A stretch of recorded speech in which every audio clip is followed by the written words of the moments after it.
The scent of hickory smoke and sizzling sausage floated through the humid air as the Tran family's annual Labor Day cookout kicked off in Baton Rouge. Kids chased each other through the grass, plastic plates stacked with cornbread and coleslaw clattered on folding tables, and my uncles argued about LSU football like it was a court case. I leaned against a magnolia tree near the edge of the yard, 38 now, though my family still saw me as the one who never quite made it. My younger sister Felicia sparkled in a canary yellow wrap dress, charming our aunts with tales of her job prospects and international travels. Felicia just wrapped up her MBA at Columbia, my mom crowed, loud enough to carry over the buzz of the bug zapper. She's been interviewing with some real powerhouses, Amazon, Bain, even Tesla. She beamed, clearly basking in reflected glory. I took a slow sip from my sweet tea, waiting for the punchline. And meanwhile, she added with a practiced sigh, someone's still doing whatever it is she does. Right, Monica? I smiled faintly, unfazed. Across the lawn, my dad manned the smoker, apron on and beer in hand. Still messing around with that tech thing? He asked. Data dashboards or something? He chuckled, not cruelly, but never seriously. I glanced at my phone. Tomorrow, 10 a.m., final merger approval with Delta Metrics, followed by the rollout of our new executive suite. As founder and CEO of Crestview Analytics, I'd be making the call. Something like that, I said with a shrug. That's when Felicia clapped excitedly. Big news! I have an interview tomorrow with Crestview Analytics. Can you believe it? They called me directly. It's one of the top data strategy firms in the U.S. Applause rang out. Aunt Cheryl handed her a mimosa. I just smiled. She'd be seeing me again, just not in the way she expected. That's incredible, Felicia. I just read a piece about Crestview's founder. Brilliant woman, completely self-made, my Uncle Dennis chimed in, nodding with admiration. My dad gave a satisfied grunt as he turned a slab of brisket. That firm's no joke. They only hire the best, real selective. I suppressed a laugh, picturing the HR folder open on my laptop back in my home office. Felicia Tran, neatly listed among the external candidates for the final interview round. She didn't know the firm she was hyping up was mine, that I had started Crestview Analytics in a cramped Baton Rouge apartment 13 years ago with a used laptop and a second-hand coffee pot, while she'd followed every rule laid out for her. I'd spent my 20s writing new ones. What role are you interviewing for? I asked casually. Felicia's eyes lit up. Senior strategy consultant, practically executive tier, can you imagine? Wow, I said, letting the smile tug at my lips. Sounds promising. She tilted her head, feigning kindness. If I get the job, maybe I can put in a word for you, Monica. I'm sure they've got admin openings you could grow into. My mother raised her wineglass approvingly. That's sweet of you, honey. Lord knows your sister could use a nudge in the right direction. 38 and still, Felicia trailed off, gesturing vaguely in my direction. Figuring it out. I thought about my penthouse office overlooking the Mississippi River, nestled atop the Crestview Tower downtown, about the industry roundtable next week, where I'd be speaking under my professional alias, M. Reese, a name that had recently graced the cover of Wired. They hadn't connected the dots, not yet. That's generous of you, I said, voice smooth as honey. Best of luck tomorrow. Felicia grinned. Some of us create our own luck, sis. You should try it. The conversation drifted on to my cousin's new boat, my aunt's bridge tournament, and Felicia's thesis awards. I let it all wash over me.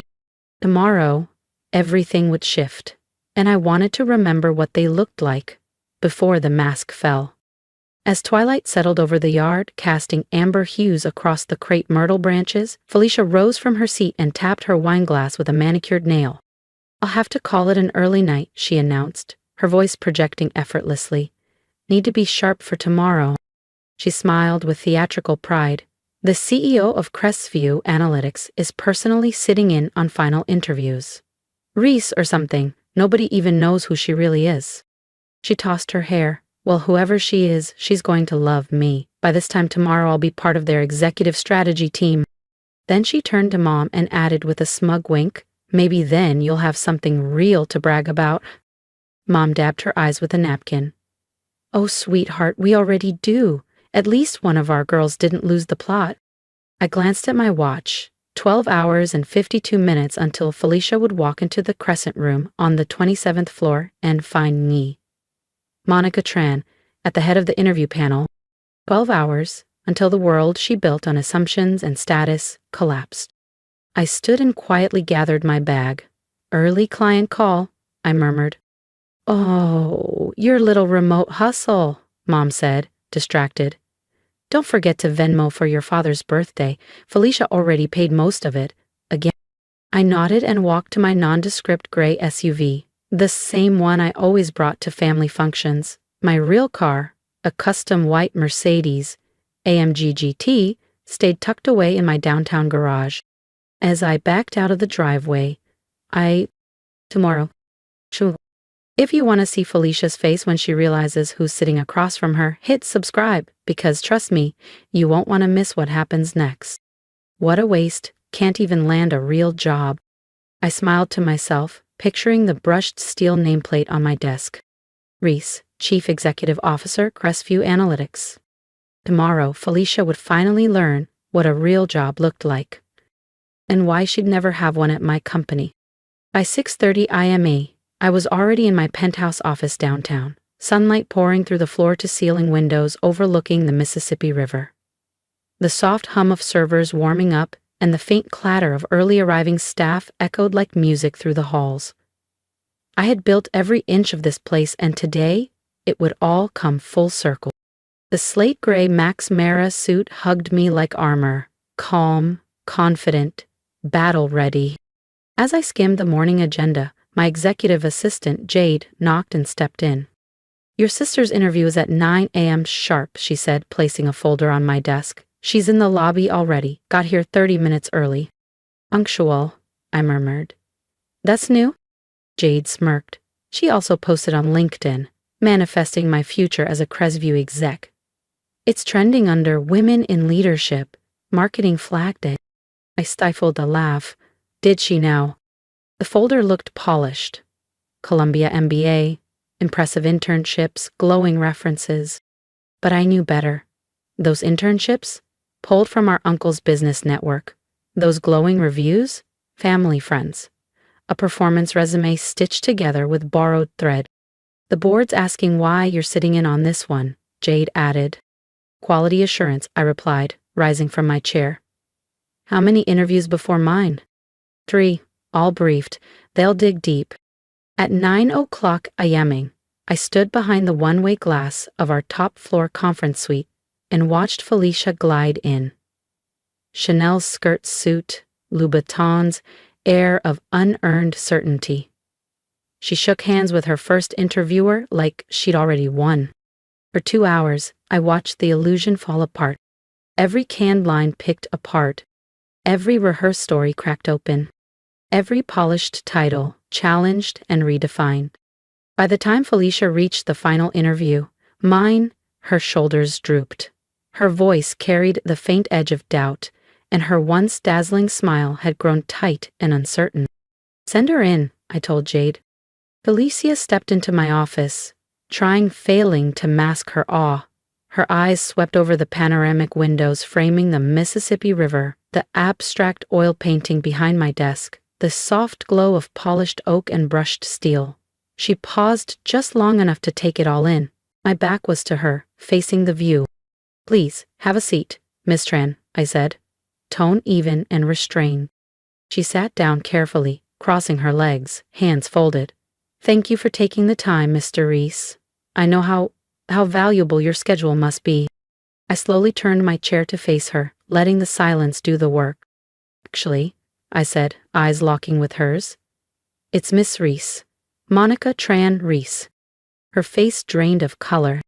She looked to the nameplate, to the awards on the wall, to the framed Forbes cover with the headline, "Reese, the woman quietly reshaping data strategy worldwide." "You," she breathed. "Hello, Felicia," I said with a calm smile.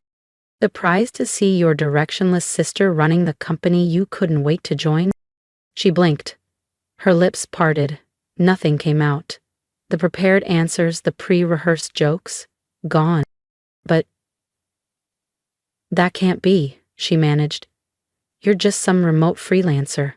That's what Mom always said. Is that so? I gestured casually to the accolades lining the shelves. While you were collecting degrees, I was collecting contracts. While you flaunted job offers, I was building a global client base. Every time you called me a failure, I was negotiating with Fortune 100s. Felicia's voice cracked. You tricked us. You lied. I met her gaze, steady as stone. No, you just never asked who I really was. No, Felicia, I replied, voice level and controlled. You all tricked yourselves. You were so busy assuming I was a failure, you never once stopped to ask what I was really building. I picked up my phone and opened my banking app, turning the screen so she could see. This birthday money Mom mentioned? Just sent my share. It's a 6-figure transfer. For me, it's a rounding error. Tears welled in her eyes. Not the broken kind, but hot, humiliated, furious. So what now? She snapped. You're going to tell the whole family, make a spectacle of this? I shook my head. I don't need to say a word. Your interview performance already did that. 3 senior partners separately recommended against hiring you. Feedback was unanimous. Too arrogant, too shallow, completely unprepared. Her voice cracked. You set me up. I gave you exactly what you asked for. A chance to prove yourself. I just happened to be on the other side of the table. I stood, brushing down the front of my suit. You should look elsewhere, Felicia. Try building something real next time. Something not propped up by hashtags and Uncle Charles's endorsement. She rose unsteadily. Her expensive heels suddenly looked clumsy on the polished floor.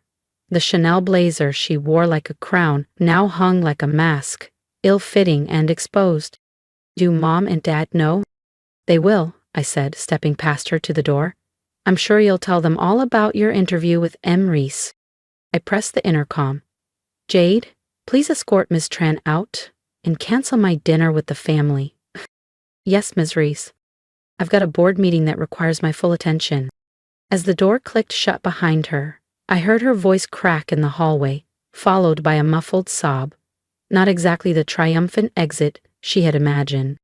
An hour later, my phone buzzed with incoming texts. First from Mom. What kind of cruel stunt was that? Felicia is in tears. Then from Dad. How could you humiliate your sister? We didn't raise you to be vindictive. I stared at the screen, let out a quiet breath, and turned it face down on my desk.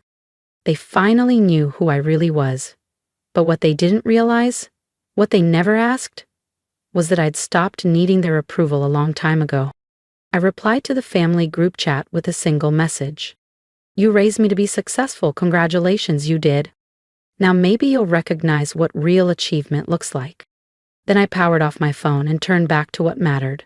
Running a billion-dollar analytics firm that reshaped entire industries while they were too busy making jokes at my expense. Let them take their time adjusting. I wasn't slowing down for their comfort. Over the next few weeks, the shift was palpable. When they called, which was rare, the conversations were stiff, deliberate. The old jokes about my side hustle vanished. In their place, cautious pleasantries, awkward silences, and overdone praise during Zoom birthdays. Felicia eventually landed a project coordinator job at a small branding agency across town. Not quite the executive seat she envisioned.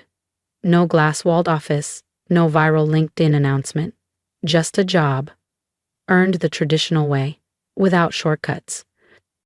Mom and Dad quietly stopped hosting their Sunday dinners. Maybe they were embarrassed. Or maybe they just didn't know how to exist in a world where the daughter they dismissed now owned the skyline they used to point to with pity. But the moment that sealed it came 3 months later. Forbes released their fall issue with a bold headline on the cover. The Silent Success: How One Woman Built a billion-dollar company while her family thought she was failing.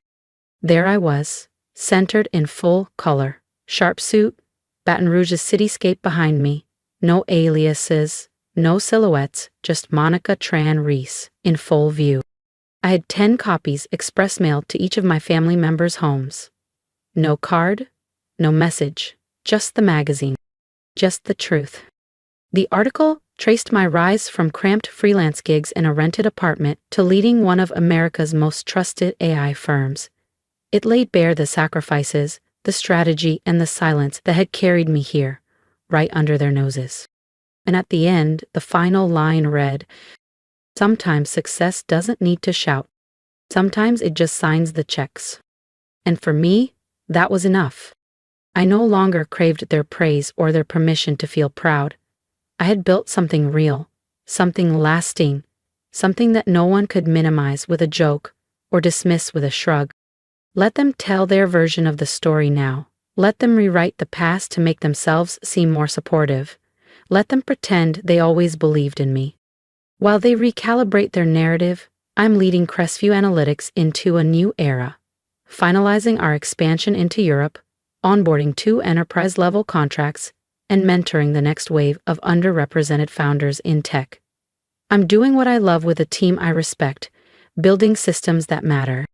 Success has already spoken, quietly, clearly, and without apology. And I have no intention of lowering the volume now. If you've ever been overlooked by the people who were supposed to believe in you, trust me, I see you. I know what it's like to sit in a room full of family and feel invisible, to be the one they talk over, laugh at, underestimate. I was called too vague, too emotional, too impractical. I was told I lacked direction while my sister racked up awards and applause. I was cast as the family wild card, harmless, forgettable. But I didn't argue. I didn't beg them to see me. I let the silence speak. And while they were talking, I was building. Now, they can't look away. This story isn't about revenge, it's about resilience. It's about redefining yourself on your own terms. It's about walking into your own power, especially when no one is clapping. So if you've ever felt the need to downplay your wins, if you've ever built something beautiful in the dark just to avoid judgment, or if you're still pushing forward in spite of doubt, drop a comment below and tell me about it. Tell me what you're working on. Tell me who counted you out and what you've done anyway. Tell me what gives you strength when nobody's cheering. Not for validation, but for peace. And if this story made something in you sit up and say, "That's me," hit that subscribe button.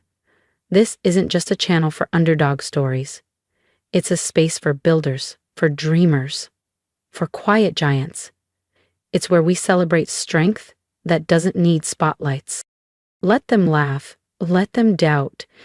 We'll keep building, because sometimes the best way to win is in silence until your name is on the building. Before you go, how are you doing, really? Did something go right today? Or are you just holding the line, one moment at a time? Drop it below. I read every single comment. This isn't just my story, it's ours. Let's celebrate your quiet victories too.